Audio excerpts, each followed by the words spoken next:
Hi everyone, this is Willem and welcome to Insert Disc X. Thanks for clicking on the video today. So this is my channel all about gaming and technology, so let's talk about it. If you want to join the conversation, please feel free to leave some comments below. So today is episode 1 and I'm hoping this can be a series of videos just talking about what's going on in the industry. There's lots to talk about. So first topic for today is the Steam Deck. So I've never really been a handheld gamer. I think I had a PSP back in the day, back at uni. Really enjoyed it, but I was always just a PC gamer. I loved building my own PC, playing on it with keyboard and mouse. I just always felt so comfortable with that, and loved popping in a new graphics card, you know, running your games again and then just cranking up all the settings. All really good fun. I still love doing that today. So when the Steam Deck came around, I am, you know, we're all getting older. I am at this point because my PC is in my office and it's a bit of a mission to get there because it's in my converted garage. So I don't always feel like going out there. So when they showed the videos, you could just sit on the couch and play your games. It looked quite convenient, and what I love about it is that you can actually just play games you already own. Because you know, gaming is getting expensive these days. To now invest in a whole new platform is going to costly because you've got to buy new software and things. But now you just buy the hardware, you're just extending your current ecosystem really, and then just firing up games you have. And that's what I've always loved about PC gaming, that you know, you can fire up an old game that you have for many years and it just works, and it's really great. So I really enjoyed the Steam Deck. It also introduced me to games that I normally wouldn't play or just wouldn't really be interested on my PC, like indie platformers. There's so many of them and there's so many good ones. Roguelikes. I even got emulation working as well with all the consoles, which is quite a blast because a lot of those games actually passed me by, just never played them. I originally got the LCD version when that released and had a great time with it. Wasn't sure about the OLED, but saw some videos, but I did take the plunge and it's very much well worth it. The OLED's battery power is way better. The screen is just insanely good. It looks so good at night, especially sitting on the couch there, low light. Oh, very good quality screen. And the Steam Deck also got me playing around with the desktop mode and Linux. Previously I've just always, you know, DOS and then Windows, just been on Windows all the time, never really ventured into Linux. I think here and there I tried something, but it was always super complicated. So with the KDE Plasma desktop interface that they have on there, it's really made it easier and, you know, more inviting to try and do something there. And the community for Linux is just amazing. There's so many guys tinkering and creating things, and people always happy to help, you know, so I really quite enjoy it. And I'm quite impressed with, well, really impressed with what Valve did with SteamOS. It's efficient, it's fast, it's, you know, designed for gaming. You're here to play games, so let's play games. And Windows is just such a resource hog, you know, it takes so long to boot up. Sleep mode never really works, and what Valve did with Proton is just pure genius. Instead of getting all the developers to, like they tried before, unfortunately we just didn't work, trying to get the developers to change their games to Linux native, now you just run the game via Proton. So for those who don't know what Proton is, it translates the DirectX, you know, Windows graphics language, into Vulkan, the language that Linux and this Steam Deck's GPUs use. So it's not emulating, but it's translating those API calls in real time. So it makes the performance really good versus emulation. And they're constantly improving it. There's always an update coming out, more games becoming playable. I think currently they verified that that's playable. It's about 25,000 plus games, and I think just more and more. And the thing is also, a lot of the games I haven't tested yet, but they just work. Most of the games on my list I think was not rated yet, and I tried them all and they all worked. So if you're playing multiplayer games, some multiplayer games don't work because of the anti-cheat thing is not supported fully on Linux, which is the only drawback. But I do quite enjoy playing my single player games, so it's not much of a bother for me. So yeah, I'm really quite impressed with the Steam Deck. I still use it every day really, and if you haven't looked into it, definitely look into it. So yeah, that's me on the Steam Deck. My next topic is the Steam Machine. So like me, I'm sure a lot of you guys are quite excited for the Steam Machine, and if you haven't heard, Steam Machine was released like 16 years ago or something, so they're trying again to release it now. It's a sleek 6-inch cube mini PC that they say is about 6 times the power of a Steam Deck, and they're targeting 4K performance with FSR upscaling. I know not all games are going to be playable like that. Realistically, you're probably looking at like a 1080p or 1440p sort of performance with a lot of the stuff, but I mean, for me anyway, the sort of games that I would want to play in the lounge I'm not going to play the highest end games. I've got my high-end PC for that. I can just do it on there. So it's got a 6-core AMD Zen 4 CPU, RDNA 3 GPU with 28 compute units. It's got 16 gig of DDR5 RAM and 8 gigs of VRAM. They're also releasing a new Steam controller, which looks really cool, and I think really well designed.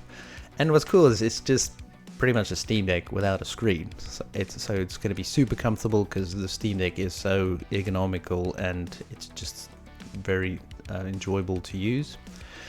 They're also releasing a new VR headset called the Steam Frame. That looks very cool. I'm not too interested in that because don't get me wrong, I do love VR gaming. I had an Oculus headset for a while, played the hell out of Half-Life Alyx, and it's great that they're still pushing it forward. And I'm quite interested also in the fix translation layer that they're introducing with that, because the headset's got an ARM processor, so the fix translation layer will translate the x86 Windows games to work on ARM. So that opens up the door as well for you to later on install Steam on your phone. So that's very interesting, and I love the way or the direction they are going with this. So a lot of people I think online is also asking who's the Steam Machine for? Is it for console players? Is it for PC gamers? It's really for everybody really, because I mean Steam's library is the biggest in the industry. When they looked at the Steam hardware survey, they saw that this thing is actually more powerful than majority of people actually playing games on Steam. I've been looking for a little small PC to hook up by the TV, but it just seems Valve always knows what I'm looking for, because I docked my Steam Deck quite a few times to play games with my daughter, but it's a bit tedious to set up every time because I can't leave everything out. So if you just got 20-30 minutes to play, a lot of that time is taken up by actually plugging it in, syncing the controllers and all of that. Now with the Steam Machine, it's just going to be plugged in all the time. It's more powerful, it's going to be whisper quiet, and it takes up minimum space. And the quick resume function that they have, that you already have on the Steam Deck, is just so good, because a lot of times I'm sitting playing game, I'm like, oh okay, I've got to go do something, click, put it to sleep, next day, 2 days later, you can come back, power it back on, and you are right back where you were. I find that very convenient. Don't have much time these days to play, but if you got 20 minutes here and there, fire it up and you're right into your game, and I find that to be a big plus.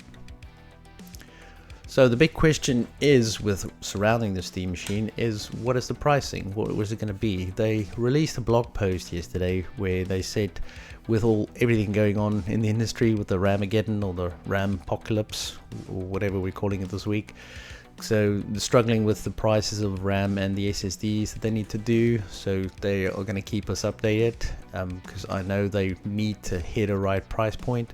If they put it too high, people are going to be like, oh, just build my own, or I'm just going to buy a console. So I think they want to hit a bang for the buck, price so that you pretty much, it's a sweet spot price that it's a must buy, and that they want to make it more accessible and cheaper for everybody to get into PC gaming. So my next topic is AMD FSR. So I never really used FSR before.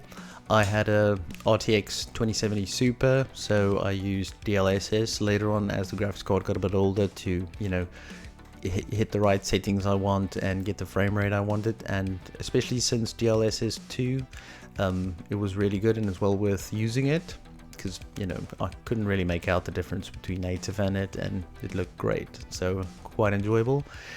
So when it was time to upgrade, I was looking for a 16 gig VRAM graphics card, and obviously Nvidia is gonna charge you so much to get one, and I just wasn't comfortable paying that much for a new graphics card.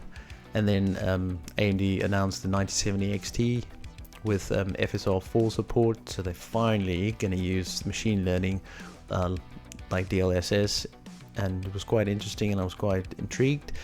And like you should, I waited for reviews before I bought it. Tim from Hardware Unboxed checked it out with a few games and compared it to DLSS, and he was quite impressed. So I got the Gigabyte 9070 XT, and I've been really happy with it. I've played a whole bunch of games on it, can max everything out. There is games obviously coming out that you do need that just a little bit of upscaling, so I have used FSR 4 in a few games, and it does work really well when it's available, because AMD is just dragging their ass a bit with the rollout with multiple games. It's a bit annoying, but luckily there's been a tool called OptiScaler. If you don't know what that is, so OptiScaler is an open source tool that acts as a translator. So it translates between the upscaling technologies. So if a game just supports DLSS, you can use it to enable DLSS, but you're running it FSR 4 on your Radeon 9000 series graphics card, which it's exclusive to. So I used it for Alan Wake 2, and because that's not going to get FSR 4, because I think Nvidia's got a deal with Remedy. They paid for some of the game or so on. So I was able to enable FSR 4 and Alan Wake 2, and definitely need to, because that game looks amazing, and I just needed that little bit of upscaling to get it to where I was happy with it. So check out OptiScaler if you haven't yet. So AMD also revealed last year Project Redstone. They promised it for the second half of the year. Took forever to do it. They literally did it like in the last month, and it's apparently a suite of neural rendering technologies. It'll be FSR upscaling, FSR frame gen, FSR regeneration, and FSR radiance caching. So it sounds promising, and they've got a couple of demos and things, but you know, it's not in any games really. It's maybe one or two, but they need to be faster with getting this into games if they want to compete against Nvidia. So we'll have to see what they do. But what they really need to do as well, they really need to get FSR 4 to run on Radeon, on RDNA 3 GPUs. Because I mean, a while back some code released and somebody was able to get it running on RDNA 2, so it was running on the Steam Deck, and it was getting much better quality performance. Well, the performance isn't as good as it will be on an RDNA 4 graphics card, because, you know, hardware constraints, but I mean, it still makes the picture quality way better. And why won't they just take the win and release it? People are wanting this, and they've got so many APUs that's got RDNA 3 and 3.5 in. I think their roadmap is showing that they're gonna still have it in APUs until 2029. So please just release it. There's a whole, you know, you can get so many people then using it. They, as your customers, will appreciate you putting in the effort to give it to them. So I just don't know why you're not doing it. But like they always say, AMD never misses an opportunity to miss an opportunity. So that was the show for today. If you liked it, click the like button. If you like this sort of discussion, please consider subscribing. And I'd love to hear from you if you want to leave a comment below. But thanks for hanging out with me today, and I'll see you in the next video. Happy gaming!